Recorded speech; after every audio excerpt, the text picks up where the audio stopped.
उनके पिता उन्हें बाजीराव के पास बिठूर ले गए थे, जहां रानी लक्ष्मीबाई का बचपन गया था। आपको बता दें कि बाजीराव के पुत्र के साथ मनु खेलकूद मनोरंजन करती थी और वे भाई बहन की तरह रहते थे।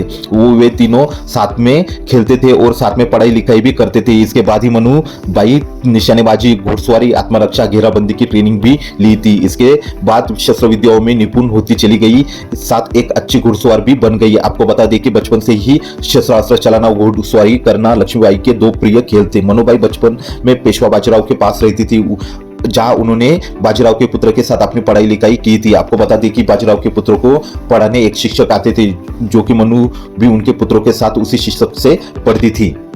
रानी लक्ष्मीबाई की बहादुरी के किस्से बचपन से ही थी। जी हाँ, वे बड़ी से बड़ी चुनौतियों का भी बड़ी समझदारी और होशियारी के सामना कर लेती थी। ऐसे ही एक बार जब वे घुड़सवारी कर रही थी, तब नाना साहब ने मनुबाई से कहा कि अगर हिम्मत है तो मेरे साथ घुड़ से आगे निकल कर दिखाओ। फिर क्या, मनुबाई ने नाना साहब की ये चुनौती मुस्कुराते हुए स्वीकार कर ली और नाना साहब के साथ घुड़सवारी के लिए तैयार हो गई। जहां नाना साहब का घोड़ा तेज गति से भाग रहा था, वही लक्ष्मीबाई का घोड़ा भी उससे पीछे नहीं रहा। उस दौरान नाना साहब ने लक्ष्मीबाई के आगे निकलने की कोशिश की, लेकिन वे असफल रहे और इस रेस में घोड़े से नीचे गिरे।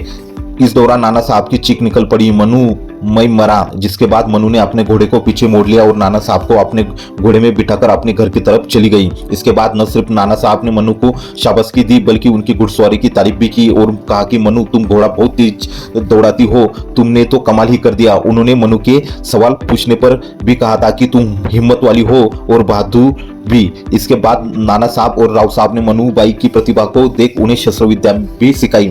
मनु ने नाना साहब से तलवार चलाना, भाला, पर्चा फेंकना और बंदूक से निशाना लगाना सीख लिया। इसके अलावा मनु व्यायामों भी प्रयोग करती थी, वही कुश्ती और मलखंब उनके प्रिय व्यायाम थे। रानी लक्ष्मीबाई की शादी 14 साल की उम्र में उत्तर भारत में स्थित झांसी के महाराजा गंगाधर राव नेवालकर के साथ हो गया। इस तरह काशी की मनु अब झांसी की रानी बन गई। आपको बता दें कि शादी के बाद उनका नाम लक्ष्मीबाई रखा गया था। उनका विवाह जीवन सुख से बीत रहा था। इस दौरान 1851 में उन दोनों को पुत्र को प्राप्त हुआ, जिसका नाम दामोदर राव रखा गया था।